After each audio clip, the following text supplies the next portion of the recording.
నమస్తే. శ్రీ గురుభ్యో నమః. శ్రీమాత్రే నమః. ఆదిత్యాయ చ సోమాయ మంగళాయ బుధాయ గురు శుక్ర శనిభ్యే రాహవే కేతవే నమః. ప్రతి మాసంలో చెప్పుకునేటువంటి మాస ఫలితాలు మరి అక్టోబర్ మాసం 2024 గాను ఈ మాసంలో వచ్చేటువంటి ఫలితాలు ఎలా ఉంటాయి, ఎందుకంటే గ్రహగతులు ఎలా ఉన్నాయి, స్థితులు ఎలా ఉన్నాయి, దృష్టిలు ఎలా ఉన్నాయి, వాటిని బట్టి మనకి దాదాపుగా ఈ గోచార ఫలితాలు ఉంటాయి. కాబట్టి ముందుగా గోచార ఫలితాలు చెప్పుకోవడానికి గ్రహగతులు ఎలా ఉన్నాయో చూద్దాం. మనకి ఇక్కడ చూస్తే కనుక రాహుకేతువులు ముందు నుండి ఉన్నట్టుగానే ఇక్కడ మీనంలోనూ రాహు, అలాగే కన్యలో కేతువు, ఇది కొంతకాలం వరకు అలాగే కొనసాగుతుంది. ఇక గురువు వృషభంలో ఉన్నాడు, కానీ ఈ నెలలో జరిగేటువంటి మార్పు ఏంటంటే 10వ తారీఖు వక్రిస్తూ ఉన్నాడు. ఇక కుజుడు మనకి మిథునంలో 19 వరకు మిథునంలో ఉంటాడు. అయితే దాని తర్వాత ఏమవుతుంది అంటే కర్కాటక రాశిలోకి వెళ్తాడు. కానీ కుజుడికి అది నీచ రాశి, అంటే కుజుడు నీచ పొందేటువంటి పరిస్థితి అయితే ఉంది ఇక్కడ ఈ మాసంలో. ఇంకా ఇంతకంటే ఏంటంటే కన్యలో అప్పటికే కేతు ఉన్నప్పటికీ ఇక్కడ రవి ఉంటాడు. రవి 15 రోజుల వరకు ఉండి 16 రోజుల వరకు ఉండి తర్వాత మార్పు చెందడం, అలాగే అంటే 17 నుండి తులలోకి వెళ్తూ ఉంటాడు అనమాట.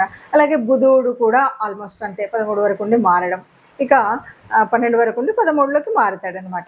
ఇలా మార్పు ఉన్నప్పటికీ ఇక శుక్రుడు, తులలో ఉన్నటువంటి శుక్రుడు 11వ తారీఖు వృశ్చికంలోకి మారడం అనేటువంటిది గ్రహాల్లో మార్పు. ఇక శని ఎలాగూ వక్రించి కుంభంలో ఉన్నాడు, అది మనకు తెలిసినటువంటిదే. ఈ రాహుకేతువులు కొంతకాలంగా మీన కన్యల్లో ఉంటున్నటువంటి విషయం.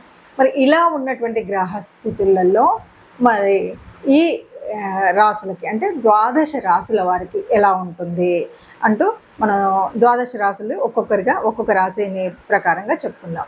మనం ప్రతి మాసంలో చెప్పుకునేటువంటి మాస ఫలితాలు ఎందుకు చెప్పుకోవాలి అంటే, ఇది జనరల్గా జన్మజాతకంలో ఉన్నటువంటి జాతకాలు మనకు ఉన్నాయి కదా అన్నప్పటికీ కూడా ఏ నెలకా నెల ఎందుకు చెప్తామంటే, ఉన్నటువంటి గ్రహాలు అంటే గోచార రీత్యా మారుతున్నటువంటి గ్రహాల మూలంగా ఒక్కొక్క గ్రహం వారి యొక్క యుతి కానీ దృష్టి కానీ లేకపోతే వీటి యొక్క వక్రగతి కానీ ఇవన్నీ పరిస్థితులు మారుతూ ఉంటాయి కదా.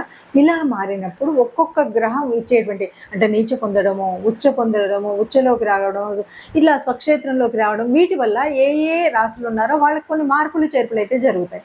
అంటే గ్రహాలు ఎప్పుడు ఒక చోటు ఉండవు కదా. ఈ మారుతున్నటువంటి గ్రహాల మూలంగా మారేటువంటి మార్పులకు అనుగుణంగా మనం ఏం చేసుకోవచ్చు, ఎందుకంటే ఇలా చూసినంతలో మరి లాభం ఏంటి, మనం జన్మజాతకం మొత్తం రాయించుకున్నావు కదా, ఇలా ఉంది కదా అంటే ఉన్నప్పటికీ కూడా కొంత మార్పు ఉంటుంది. ఏంటంటే దీనివల్ల ఇలా వస్తుంది కాబట్టి ఈ గురుగ్రహం వక్రీకరణ చెందుతుంది కాబట్టి మనం ఈ రకమైనటువంటి పూజ చేద్దాం గురుగ్రహానికి.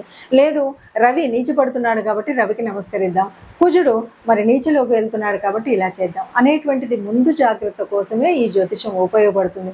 అందుకని గోచార రీత్యా మనం ఫలితాలు ప్రతి వారం చెప్పుకోవాలా, ప్రతి పక్షం చెప్పుకోవాలంటే చెప్పుకుంటే మనకు ఒక రకమైన ముందుగా మనకు మార్గదర్శనం చేసినట్టుగా ఉంటుంది కాబట్టి అలా చెప్పుకుంటాం. అలా మనం ఈ మాసం ఫలితాలు కూడా చెప్పుకుందాం. వృషభ రాశి వారికి ఎలా ఉంది అంటే, అన్ని విషయాల్లోనూ కూడా ఈ మాసంలో మొదట కాస్త జాగ్రత్తగానే ఉండాలి.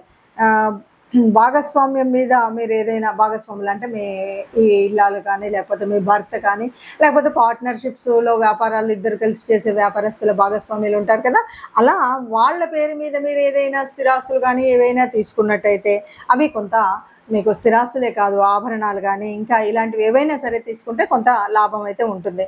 అయితే మాతృమూర్తి గృహాలు ఇలాంటివి ఏవైనా ఉన్నాయి కదా, ఇవన్నీ కూడా మాతృమూర్తి ఆరోగ్యంగా ఉండడం, ఆనందంగా ఉండడం, మీ ఇంట్లో ఉన్నటువంటి వ్యవహారాలు, అనుకూలమైనటువంటి బాంధవ్యాలు ఇవన్నీ కూడా కొంచెము బాగానే ఉంటాయి.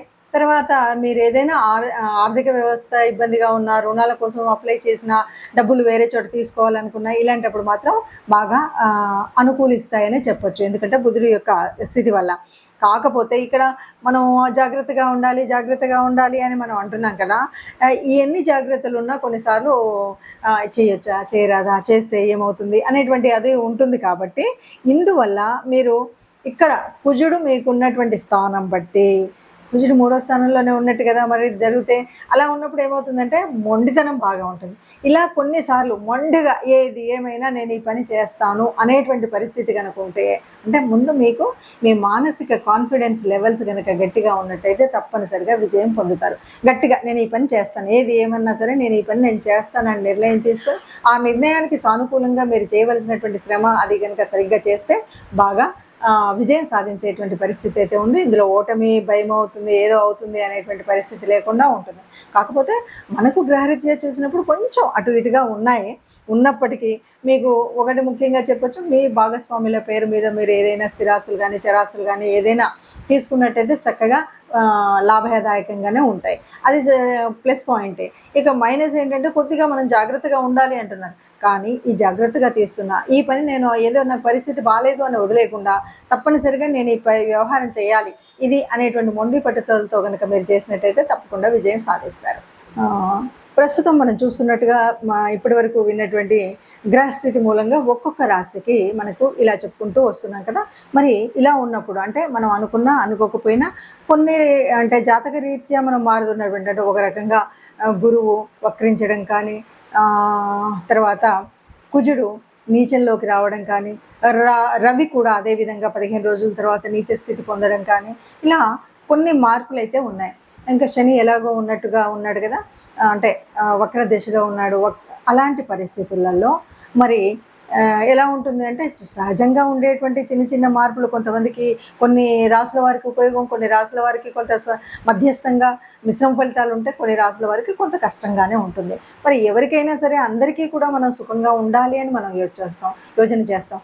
అసలు జ్యోతిష్యం అంటేనే ఎవరైనా సరే ఏదైనా బాగులేదు అంటే దాన్ని ఎలా మనం మంచి చేసుకోవాలి, ఎలాగ మనం చేసుకోవాలి అంటే ఒక రకంగా గ్రహాల యొక్క అనుకూలత కోసం మనం పూజ చేసుకోవాలి. అలాగే దేవత అనుగ్రహం పొందడం కోసం ఏదైనా దేవత ఆరాధన చేయాలి. ఇది కాకుండా ప్రకృతి నుండి మనం కొంత కాపాడుకోవడానికి ఒక గోమాత భూమాత లాంటివి కానీ సేవకులకు కొంత చేయడం కానీ ఇలాంటివి మనం చేస్తూ ఉన్నప్పుడు మనకున్నటువంటి దోషాల ప్రభావం తగ్గి గ్రహాల యొక్క దృష్టిలో మంచి దృష్టి అయితే పెరిగి చెడు దృష్టి అయితే తగ్గేటువంటి స్థితిని మనం పొందుతాం. అలాంటి స్థితి పొందడం కోసమే మరి మనం ఏం చేయాలి? ఇప్పుడు ఉన్నటువంటి ఈ అక్టోబర్ మాసంలో ఉన్నటువంటి ఈ పరిస్థితికి మనం ఏం చేయాలంటే తప్పనిసరిగా మనం చేయవలసింది, ఎందుకంటే రవి యొక్క స్థితి మారుతుంది, 15 రోజుల తర్వాత నీచంలోకి వస్తున్నాడు. ఇలాంటి స్థితి ఉంటే తప్పనిసరిగా రవి గ్రహం యొక్క అనుగ్రహం పొందడం కోసం తప్పనిసరిగా ఆదిత్య హృదయం చదవడం కానీ, సూర్య నమస్కారాలు చేయడం కానీ ఇది మర్చిపోకుండా మనం చేయవలసినటువంటి పని. ఇది కాకుండా ఇంకా మరి కుజస్థితి కొద్దిగా ఇబ్బందిగా ఉండేటువంటి పరిస్థితి ఉంది. కాబట్టి భూపిత్రుడైనటువంటి కుజుడి నుండి అనుగ్రహం పొందాలి అంటే మనం తప్పనిసరిగా లలితా అమ్మవారి యొక్క ఆరాధన చేయాలి, లేకపోతే లలితా నామ స్తోత్రాలు చేయాలి. అలా చేసినప్పుడు నీచ పొందినటువంటి కుజుడు మూలంగా జరగబోయేటువంటి భూనష్టం కానీ, గృహ సంబంధమైనటువంటి కానీ, ఆస్తులు కానీ ఇలాంటి నష్టాలు జరగకుండా అమ్మ మనల్ని కాపాడుతుంది. కాబట్టి అలాంటి మీ అనుకూలతను బట్టి మీకు వీలైన దాన్ని బట్టి మీరు లలిత చదువుకోగలుగుతారా, సూర్య నమస్కారాలు ఉదయాన్నే చేస్తారా, లేదు ఇంటి ఇలవేల్పును పూజిస్తారా, మన ఇష్టం ఉన్నటువంటిది. కాకపోతే తప్పనిసరిగా నవగ్రహ మండపానికి మాత్రం ఈ నెలలో ఒకసారి కానీ 2 సార్లు కానీ వెళ్ళడము, నవగ్రహ ఆరాధన చేయడం, ముఖ్యంగా వీలైతే కుజుడు రవి కుజుల యొక్క ఆరాధన చేయడం అనేటువంటిది మర్చిపోకుండా చేయాలి. ఇది కనుక మనం చేసినట్టయితే మీరు అనుకున్న విధంగా ఏదైతే మీరు ప్రణాళిక వేసుకొని వృద్ధిలోకి రావాలనుకుని మనం చేసేటువంటి వృత్తి వ్యాపార ఉద్యోగాల్లో ఉన్నాయి వాటిలో అనేక రకాలైనటువంటి మంచి జరుగుతుంది, లేదా జరిగేటువంటి చెడును ఆపే స్థితి ఉంటుంది. కాబట్టి ఈ విధంగా ముందుకు వెళ్ళడం, అన్నింటికీ మించి మనం ఏ దోషం ఉన్నా ఇంకేది తెలియదో నాకు ఒక ప్రత్యేకమైన దేవత ఆరాధన అని కాకుండా కనీసం గోశాలకు వెళ్ళడం, ఆ గోశాలలో గోవులకు గ్రాసం ఇవ్వడం, గోసేవ చేయడం కానీ ఇంకేదైనా చేసినట్టయితే గోమాతకి గ్రాసం ఇచ్చినప్పుడైతే సర్వదోషాలు పోతాయి అన్నది మనం చెప్పేటువంటి విషయం. కాబట్టి ఈ రకంగా మనకున్న ఏ దోషమైనా సరే సరిదిద్దుకోవడం కోసం ఈ మాసంలో మీకున్నటువంటి పరిస్థితిని అనుకూలంగా మార్చుకోవడం కోసం నవగ్రహ మండపానికి వెళ్ళండి, గోశాలకి వెళ్ళండి. మీకున్నటువంటి దోషాలన్నీ పోయి అందరం సుఖంగా ఉంటారు. ఆ సుఖంగా ఉండేటువంటి అందరిలో మనం కూడా ఉండాలని ఆశపడుతూ సర్వే జనా సుఖినో భవంతు.